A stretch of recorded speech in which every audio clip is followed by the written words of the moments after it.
গোন্ধ কেনেকুৱা হয় দেখিলা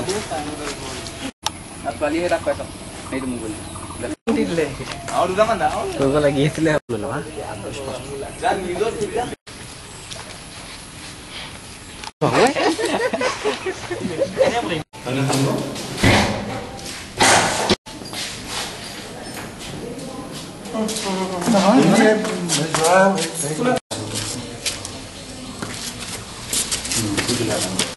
উঠিছেনে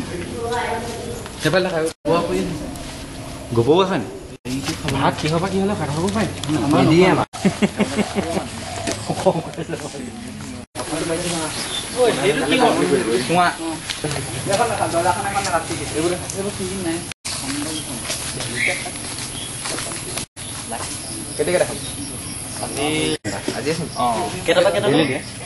উন্নয়নৰ নামত দেখা গোটেই ইটা আগে কম লাগলে কিনে টাইট কৰিব লাগে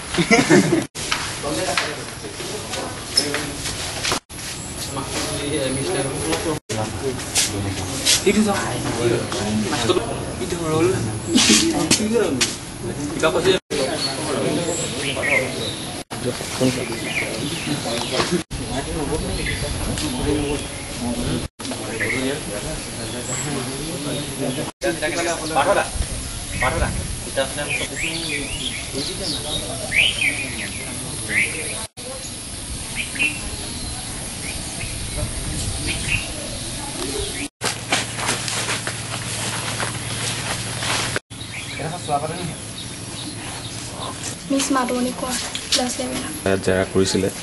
কিমান সময় তুমি থাকিবলগীয়া হ'ল তাত 3 ঘণ্টা আছো ভিতৰত মহিলা শিক্ষয়িত্ৰী আছিল নে যেতিয়া প্ৰিন্সিপাল ছাৰৰ ৰুমত আছিলোঁ তেতিয়া মহিলা শিক্ষয়িত্ৰী নাই মানে বেলেগ বাহিৰা মানুহ মহিলা তোমাক কিবা অপদস্থ কৰিছিলে নি অপদস্থ নাই ইভাগে নাই কৰা আচস্ত লিখাইছে যে মই নিগতনকা বাহিৰা ল'ৰাক জনোৱাৰ কাৰণে মানে স্কুলৰ পৰা এনেকৈ ওলাই যোৱা মানে সেই কথা কৈছে তোমাক মানে প্ৰেষ্টিগেট কৰা কথা কৈছে প্ৰেষ্টিগেট কৰা কথা আছে গাৰ্জেন কথা আছে যেটো এতিয়া জৰাজীৰ্ণৰ ৰূপ দেখিলো আমি যিটো শৈক্ষিক পৰিৱেশৰ কাৰণে যেটো ধৰক চৰকাৰে দিছে বস্তু তাৰ কাৰণে সৎ ব্যৱহাৰ হৈছে নে এক বস্তু নাই নাই একোৱে হোৱা নাই আপোনালোকে দেখিছে এয়া যি মানে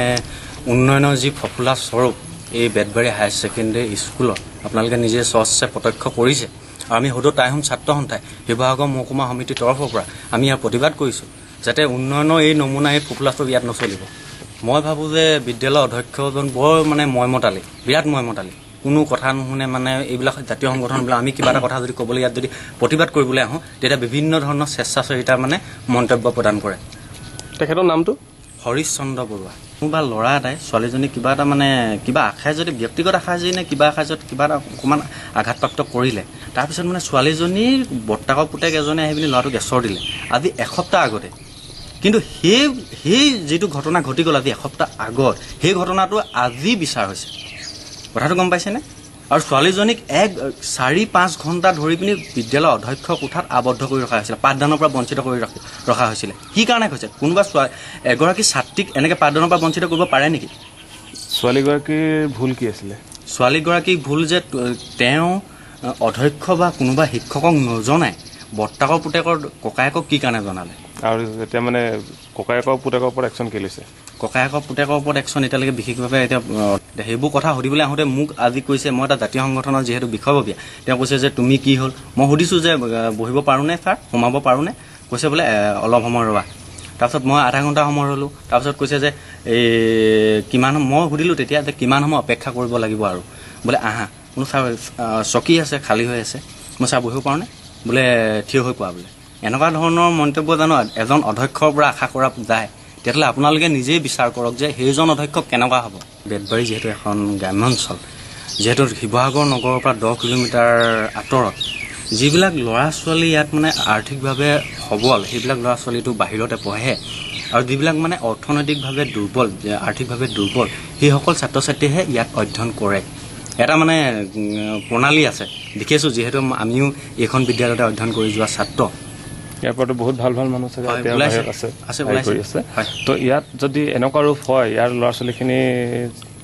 কি হ'ব বুলি ভাবে ভৱিষ্যতটো যদি এই এনেকুৱা পৰিৱেশ এনেকুৱা পৰিস্থিতিত যদি ল'ৰা ছোৱালী অধ্যয়ন কৰে তেতিয়াহ'লেতো আৰু সেইটো আৰু ক'বই নালাগে